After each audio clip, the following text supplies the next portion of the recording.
अस्सलाम वालेकुम। मेरे 9 क्लास की बुक जो है वो मेरे ख्याल में आ गई है। मैट्रिक क्लास की बुक का मुझे नहीं पता कि वो आई है या नहीं आई है। वो आ जाएगी तो फिर मैं वो भी कवर करवा दूंगा।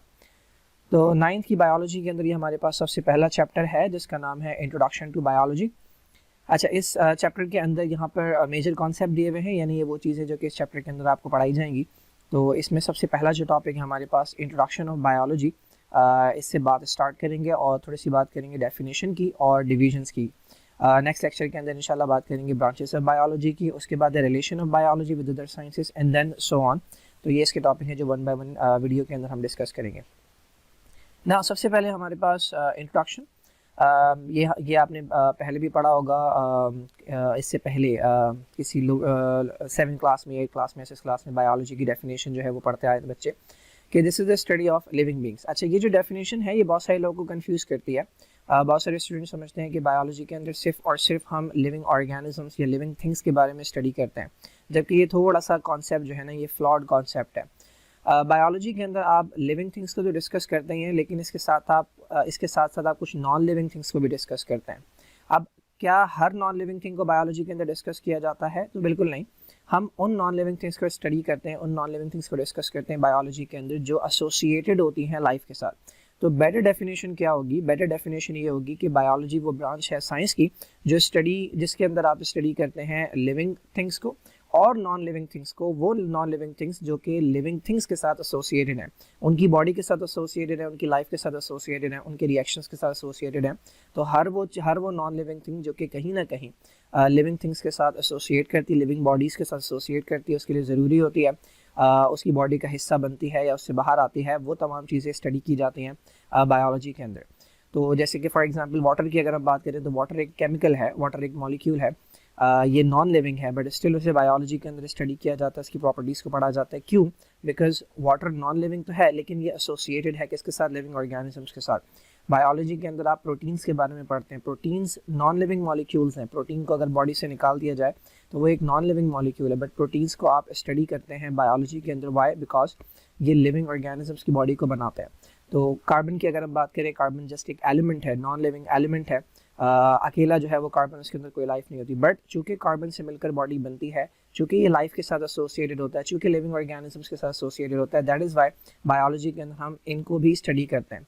तो study of living organisms plus या study of living things plus the study of non living things जो कहीं ना कहीं किसी न किसी तरीके से बायो के साथ, लाइफ के साथ एसोसिएटेड हैं, ये तमाम को स्टडी किया जाता है बायोलॉजी के अंदर। तो living plus non living that are associated with life. तो ये बायोलॉजी का मतलब है। पहले पढ़ा है बायोस का मतलब लाइफ होता है, लोगोस का मतलब स्टडी होता है या रीजनिंग होता है या थॉट प्रोसेस होता है। तो बायोलॉजी स्टडी ऑफ लाइफ है। Life is better, living things is not a good definition.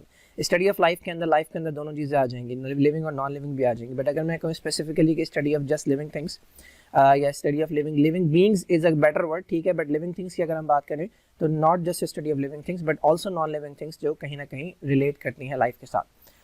Now the question is what is life. अब लाइफ को प्रॉपरली डिफाइन नहीं किया जा सकता, किसी तरीके से आप उसे डेफिनेशन के अंदर बंद नहीं कर सकते, बट हम यूज़ करते हैं कुछ चीज़ें जो कि डिफ्रेंशिएट करती हैं लिविंग को नॉन लिविंग के साथ, लिविंग को नॉन लिविंग से।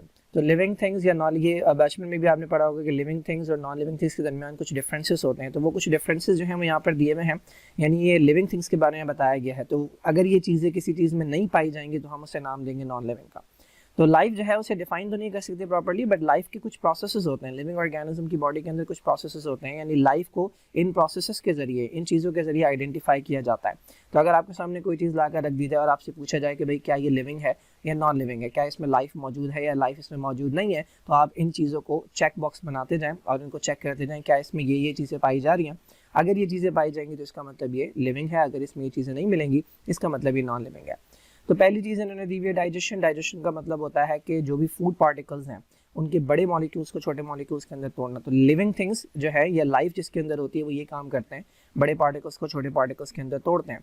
दूसरा क्या है भाई? रेस्पिरेशन। रेस्पिरेशन आमतौर पर स्टूडेंट्स समझते हैं कि ऑक्सीजन का अंदर आना और कार्बन डाइऑक्साइड का बाहर जाना रेस्पिरेशन होती है, जबकि इसको हम गैस एक्सचेंज कहते हैं।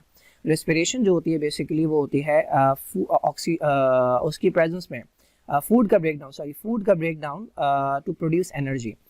डाइजेशन और रेस्पिरेशन के अंदर डिफरेंस होता है। फॉर एग्जांपल ये मेरे पास एक बड़ा सा मॉलिक्यूल है, अगर मैं इसे तोड़कर छोटे छोटे मॉलिक्यूल बना दूं तो ये प्रोसेस कहलाता है डाइजेशन। ये हमारे डाइजेस्टिव सिस्टम के अंदर होता है। फिर इस छोटे मॉलिक्यूल को तोड़कर इससे निकाली जाती है एनर्जी। ये वाला जो प्रोसेस है कि इसके अंदर मॉलिक्यूल्स को तोड़कर इनसे एनर्जी प्रोड्यूस की जा रही है, प्रोसेस कहलाता है रेस्पिरेशन। लेकिन आमतौर पर रेस्पिरेशन जो इस्तेमाल किया जाता है वर्ड, वो गैस एक्सचेंज के लिए इस्तेमाल किया जाता है, यानी गैसेस का अंदर आना और बाहर जाना। तो जो हम इनहेल कर रहे हैं और एक्सहेल कर रहे हैं, इस प्रोसेस को ब्रीदिंग भी कहते हैं, इस प्रोसेस को रेस्पिरेशन भी कहते हैं। मेटाबॉलिज्म एक बहुत बड़ा वर्ड है। मेटाबॉलिज्म के अंदर तमाम काम जो बॉडी के अंदर हो रहे हैं वो आ जाते हैं।